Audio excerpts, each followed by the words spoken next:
نحمدہ ونصلی ونسلم علی رسولہ الکریم بسم اللہ الرحمن الرحیم۔ نماز اللہ رب العزت کی بہت بڑی عبادت ہے اور اس نماز کے اندر پوری توجہ کی ضرورت ہے، اور نماز کے اندر خصوصی طور پر خشوع و خضوع ہے، تو نماز کو توجہ کے ساتھ خشوع و خضوع کے ساتھ ہمیں ادا کرنی چاہیے۔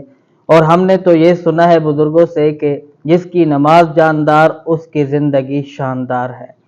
تو جس طرح فرض ہے، واجب ہے، سنت ہے، نفل ہے، جب ہم ان کو ادا کرتے ہیں تو ان تمام کے اندر ہمیں خشوع و خضوع رکھنا چاہیے، پوری توجہ رکھنی چاہیے، کیونکہ اللہ رب العزت کی بہت بڑی عبادت ہے۔ اور فجر کی 2 سنتیں، ان کی بہت بڑی فضیلت آئی ہے۔ فرمایا کہ جو فجر کی 2 سنتیں ہیں، آپ علیہ الصلوۃ والسلام نے فرمایا کہ جو کچھ دنیا میں ہے اور اس تمام سے اعلیٰ ہے یہ 2 سنتوں کا ادا کرنا۔ اور فرمایا کہ تم فجر کی 2 سنتیں کبھی مت چھوڑنا، اگرچہ تمہیں گھوڑے روند ڈالیں۔ تو اتنی زیادہ اہمیت اور ان 2 سنتوں کی تاکید کی گئی، اور سفر کے دوران بھی ان 2 سنتوں کو ادا کرنا ہمارے لیے ضروری ہے۔ تو جب ہم ان سنتوں کی اہمیت جان چکے ہیں تو یاد رکھنا چاہیے کہ یہ جو ہمیں حکم دیا گیا ہے کہ جب جماعت کھڑی ہو اور آخری رکعت کے اندر شامل ہونے کی امید ہو تو پھر بھی 2 سنتیں ادا کرنی چاہیے۔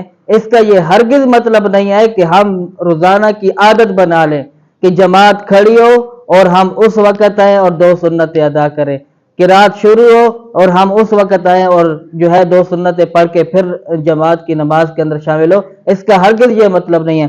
بعض لوگوں نے بالکل عادت بنا رکھی ہے کہ روزانہ فجر کی نماز میں ایسے ہی داخل ہوتے ہیں اور ایسے ہی ادا کرتے ہیں، ایک آدھ رکعت ان کی نکل چکی ہوتی ہے۔ تو اس کو عادت نہ بنایا جائے، بلکہ بہتر یہ ہے کہ بندہ جماعت کھڑی ہونے سے پہلے 5-7 منٹ پہلے آ جائے، آسانی کے ساتھ، سہولت کے ساتھ اور تسلی کے ساتھ 2 سنتوں کو ادا کرے اور پھر جماعت کی نماز کے اندر شامل ہو جائے۔ ہمارے ہاں لوگوں نے عادت بنا رکھی ہے، اور ساتھ جب وہ اپنے چھوٹے بچوں کو نماز کے لیے لاتے ہیں تو جس طرح والد صاحب کر رہا ہوتا ہے ایسے اولاد بھی ان کی ایسے ہی کر رہی ہوتی ہے، ان کی عادت بھی ساتھ خراب ہوتی چلی جا رہی ہے۔ تو مناسب اور بہتر یہ ہے کہ بندہ پہلے آئے تسلی کے ساتھ۔ اور اگر کوئی آدمی جس کی یہ عادت ہے نا کہ سنت جماعت کھڑے ہونے کے وقت ادا کرنا، وہ بھاگتا ہوا آتا ہے، بھاگتے وضو کرتا ہے، بھاگتے جلدی سنت ادا کی اور پھر بھاگتے جماعت کے اندر شامل ہوتا ہے، تو یہ غفلت کی نماز ہے۔ وہ اس کی وجہ یہ ہے کہ یہ آدمی تسلی سے نہ وضو کر سکا ہے، نہ تسلی کے ساتھ یہ 2 سنتیں ادا کر سکا ہے، اور نہ پھر یہ تسلی کے ساتھ فرض نماز ادا کر سکتا ہے۔